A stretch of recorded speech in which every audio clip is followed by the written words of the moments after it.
जय श्री राधा वल्लभ श्री हरिवंश। श्राद्ध की उत्पत्ति की कथा। प्राचीन काल में जब मनुष्य अपने स्वजनों की मृत्यु के बाद अपने पितरों पूर्वजों के लिए कुछ नहीं करते थे, तो पितर लोक में भूख और प्यास से व्याकुल होकर वे अपने वंशजों को कोसते थे। यह देखकर भगवान श्री विष्णु जी ने श्री दत्तात्रेय जी के रूप में प्रकट होकर मानव को धर्म का ज्ञान दिया, श्राद्ध कर्म का महत्व भी बताया। भगवान श्री दत्तात्रेय जी ने मानव जाति को बताया कि मृत्यु के बाद जीवात्मा की यात्रा बहुत कठिन होती है। इस यात्रा में उन्हें भोजन और जल की आवश्यकता होती है। यह भोजन और जल उनके वंशजों द्वारा किए गए श्राद्ध कर्म से ही मिलता है। भगवान श्री दत्तात्रेय जी ने श्राद्ध कर्म की विधि बताई।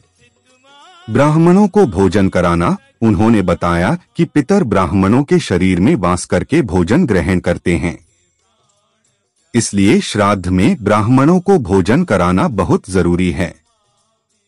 पिंडदान। उन्होंने कहा कि चावल, जौ और तिल से बने पिंडों का दान करने से पितरों को तृप्ति मिलती है। तर्पण। जल में काले तिल मिलाकर तर्पण करने से पितरों की प्यास बुझती है। आज के समय में लोगों का विश्वास कम हो रहा है। श्राद्ध कर्म को लेकर श्राद्ध कर्म भी उतना ही आवश्यक है जितना हम अन्य कार्य करते हैं।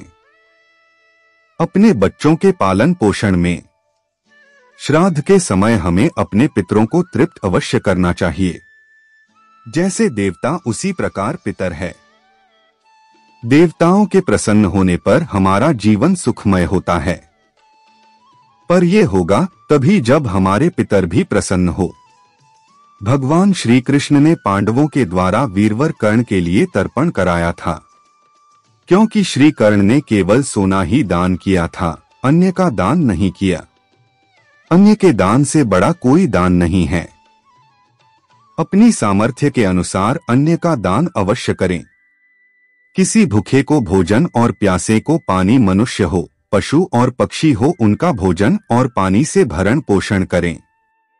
इससे बड़ा कोई दान नहीं है। जय पितृदेवाय नमः। श्री राधा कृष्ण समर्पिते।